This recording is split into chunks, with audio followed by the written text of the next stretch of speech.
Disclaimer. This script was completed on October 24th, 2022. Obviously. Duh. This is going over just the story and won't include that many boss fight predictions. I'm not a Norse mythology expert, so I probably missed some stuff in this video, so please down in the comments tell me what I missed or something you agree with or change in this theory. Also, I've not looked at any other story predictions or leaks, so if these match any of those, it's pure coincidence. Anyways, enjoy the video. Opens in a cave with Kratos and Atreus. They get into a fight about them hiding, and Atreus steps outside. Kratos follows Atreus outside, and they continue the argument about them hiding, and Atreus wanting to learn more about himself, and Loki, obviously, which is him. Atreus recommends having to find Tyr to help them with stopping Ragnarök. Kratos eventually agrees to go, and they get on the sled. They are attacked by Freya, and this is where the chase scene from the trailers happen, where Freya is collapsing the area around them while they are on the sled. They get back home, and when they find Mimir, and they fill in Mimir in on the plan that they are then attacked by Thor, obviously, because Thor's the big first boss fight, I think. This is where the big beginning fight breaks out, where Kratos is separated from Atreus while he fights Thor through all of Midgard and gets flung everywhere with Thor's hammer. Kratos and Thor eventually end up back at the house, where the house is destroyed, and Kratos gets really mad at this and activates Spur and Rage. This will be the game's first introduction to Spur and Rage, in this game at least. And then they get into another fight, but this time Thor backs off. All that's left from the wreckage is Mimir and Atreus. But Kratos sees some wood is burning, and it's where the Blades of Chaos are, almost calling to him. After Kratos and Atreus leave the area, they find Brock and Sindri. He obviously grabs the blades. They tell the dwarves their plan, and they said that they might have someone who can help, but he's in the realm of the dwarves, Svartalfheim, I can't really say it. So Brock and Sindri tinker with the Mystic Gateways, the fast travel device in 2018, and that's how Kratos and Atreus are able to get to the realm of the dwarves. Now we can travel between realms using the fast travel gateways, because Tyr's temple is unavailable. When they arrive, they are greeted with the beautiful landscape and new enemies. They eventually meet up with Brock and Sindri again. Then Brock and Sindri lead them to a dwarf who might have the insight we need, Durlin. Durlin gives us the directions to Tyr. We're off.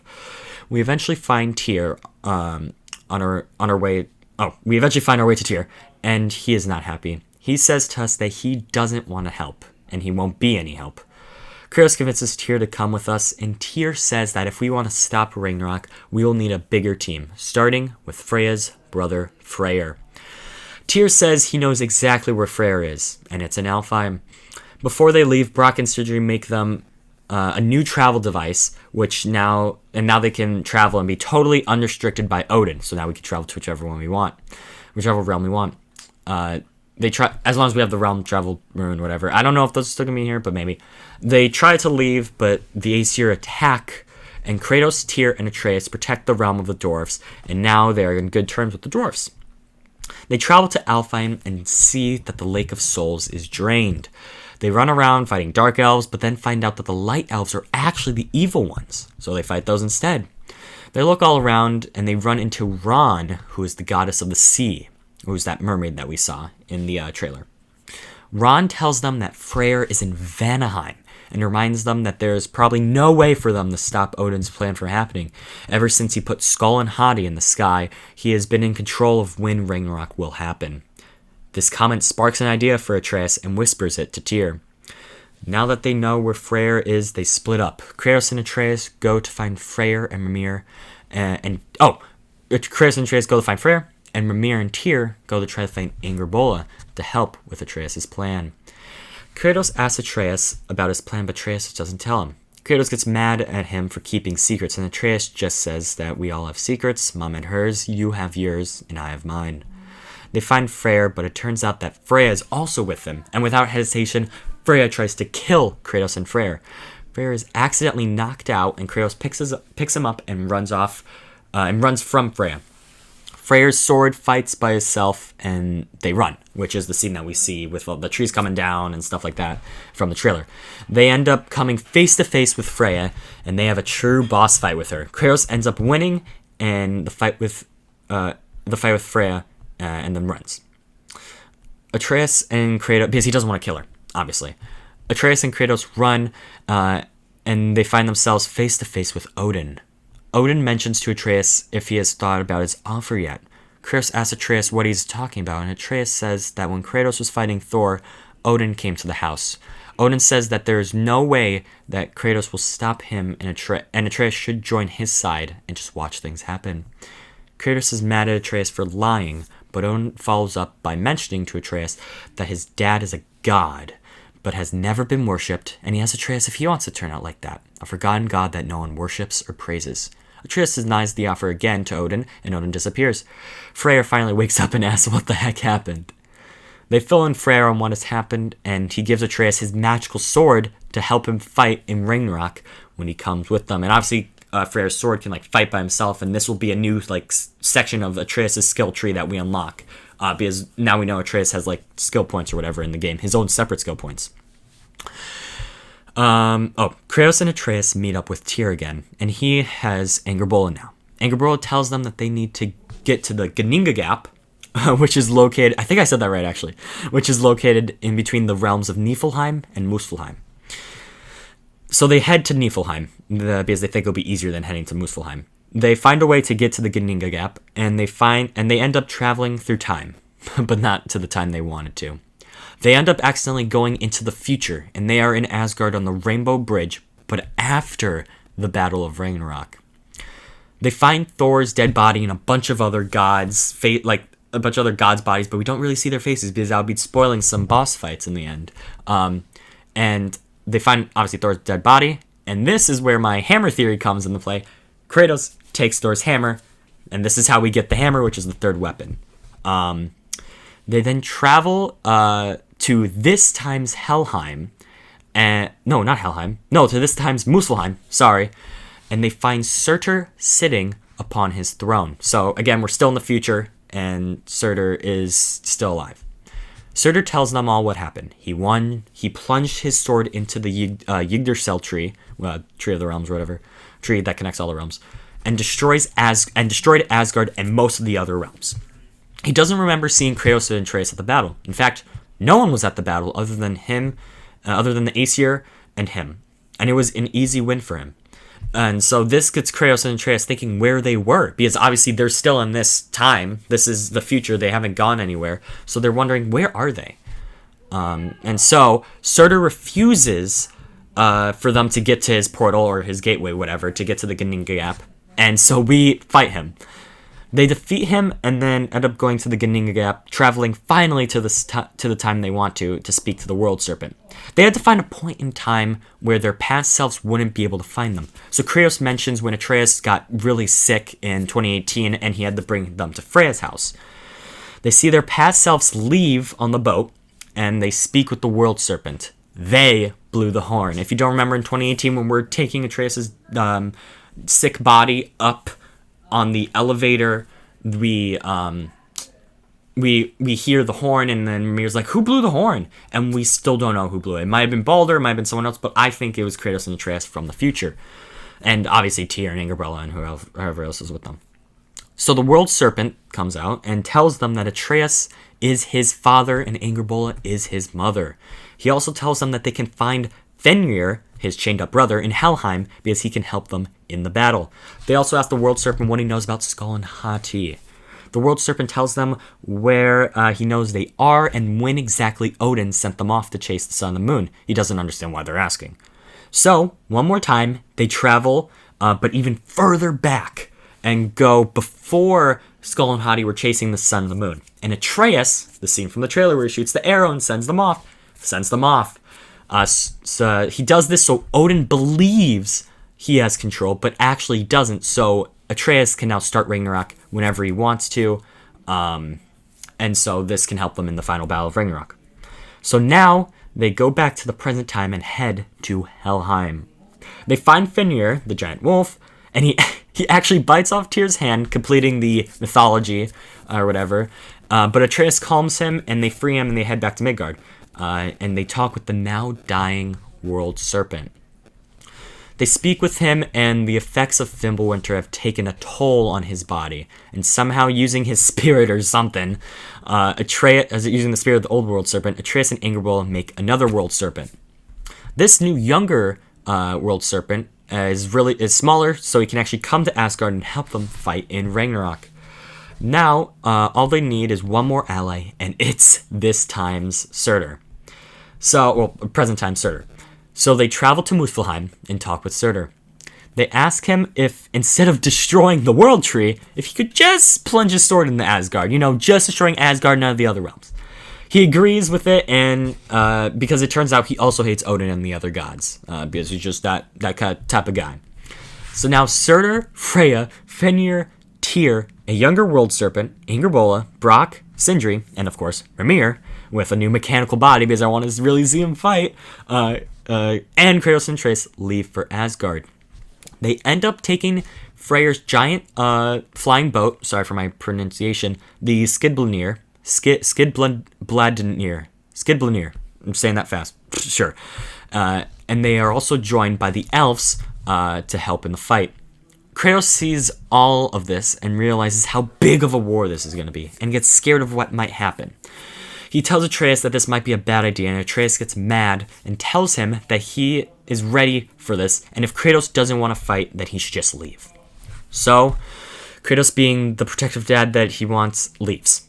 That he doesn't want to upset his son and stuff like that. So he leaves, and he sees Atreus stand at the head of the ship with Freyr's sword, leading the boat forward, the flying ship forward. So Kratos lets a tear go. Like he just lets it all. He just starts crying, like not like obsessively, but like just a single tear, enough that we can see it. And he sees that his son has become a man of war and battle, just like Kratos used to be. Kratos doesn't know what to do, so he heads to the light of Alfheim and tries to talk with Faye once again. He gets there and enters the light again. This time we actually see Faye, not just hear her, and Kratos gets to talk to her for a little. Kratos tells her that he has failed as a father and just wants to be with her.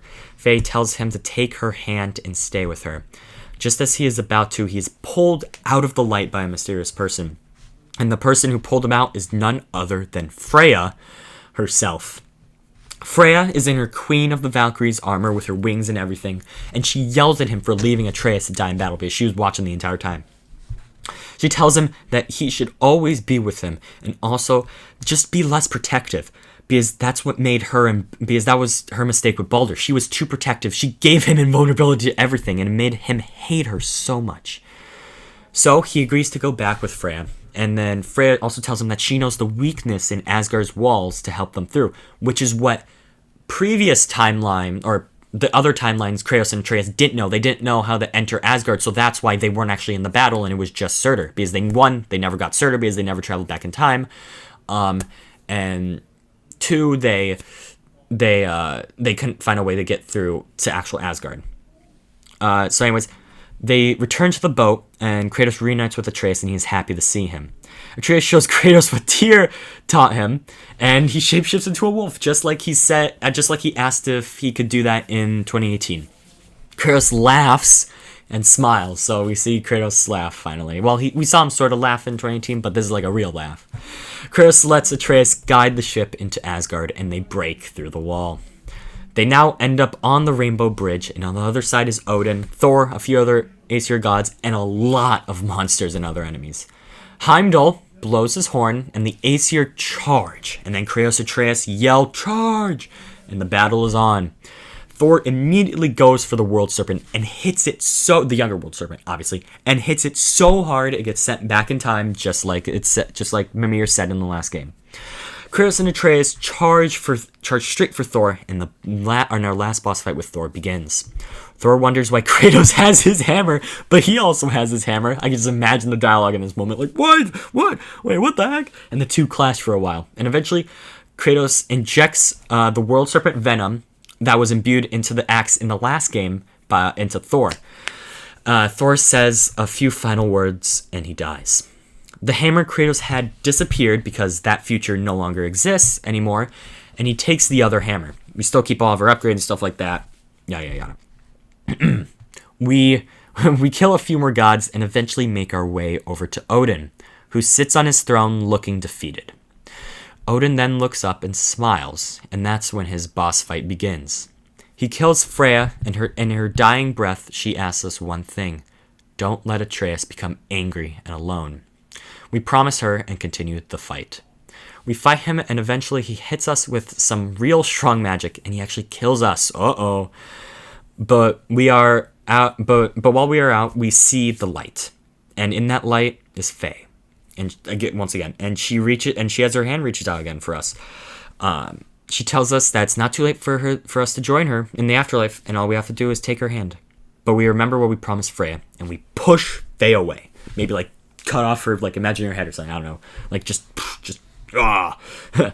We get up, and Odin is amazed by this, and Kratos says the line, "Death can have me when it earns me." Yes. We then beat up Odin some more, and before we finish him, he says, "You've won this time, but I'll be back." And before he can finish his sentence, Atreus cuts off his head, and Odin is dead. We walk out onto the bridge and see that during the battle, Brock had died. And Sindri looks very angry and sad, blood all over him and dead enemies all around them. Sindri says, "I had to get my hands dirty," and breaks into tears, just devastated. We gather everyone and we tell Surtur that he can finally now destroy Asgard. So Surtur goes towards the center of Asgard, grows into a big fire giant, and plunges his giant sword into Asgard. We all leave on the boat, on Freyr's boat, and in the background we see his sword explode into pieces, and the fires of Muspelheim rain down upon Asgard. We end the game back in the realm of the dwarfs at Brock and Sindri's house. Well, now just Sindri's house. And that's where the game ends. I hope you guys have enjoyed my theory. It took me a while, but I had a lot of fun writing it. Also, if you could, please don't post any spoilers or leaks in the comments. Anyways, I hope you guys have enjoyed, because I have. And enjoyed the final few lines of this, the final boss fight of 2018. It's a really good boss fight. And yeah, hopefully you guys enjoyed the theory. Again, post your theories down in the comments, but no spoilers. And yeah, I'll see you guys in the next one. Bye-bye. But you're free now. You have what you want. Try to find forgiveness. We can build something new. No. We can't. Because I will never forgive. You still need to pay for the lifetime that you stole from me. I have paid. I have paid.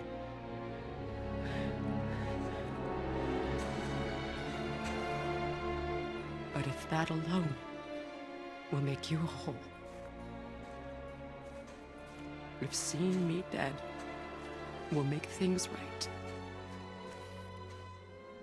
I won't stop you.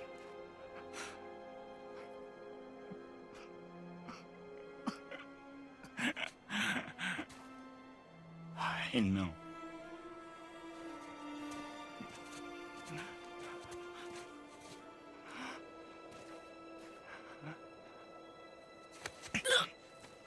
What? No, father!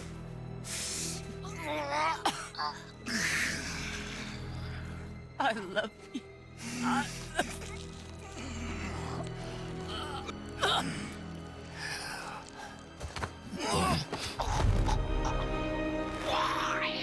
Why do you even care? You could have walked away. The Sigolians here must be better than this.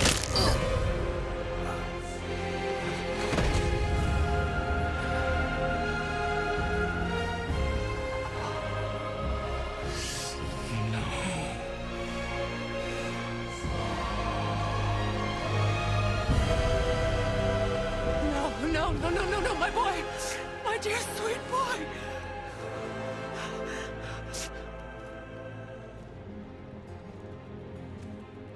Freya.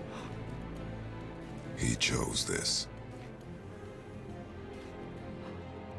I will rain down every agony, every violation imaginable upon you. I will parade your cold body from every corner of every realm and feed your soul to the vilest filth in hell. That is my my promise! He saved your life. He robbed me of everything!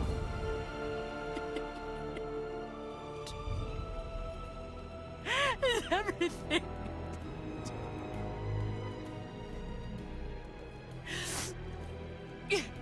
You were just an animal. Passing on your cruelty and rage, you will never change. And you do not know me. I know enough. Does he?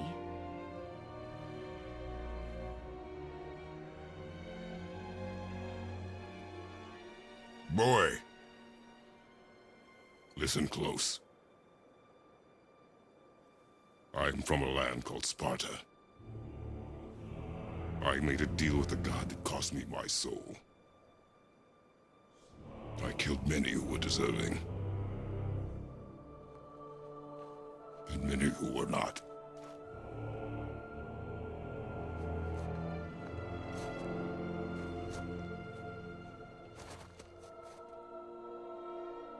I killed my father.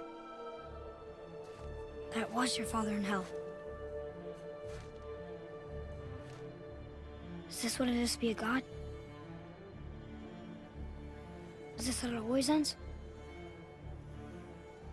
Sons killing their mothers? Their fathers? No. We will be the gods we choose to be. Not those who have been. Who I was is not who you be. We must be better.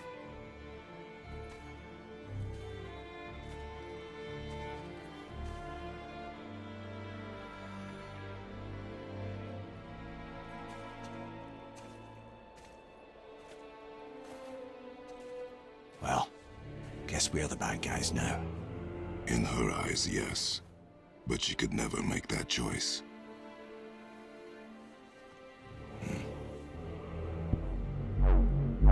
We should finish this journey while I still have strength.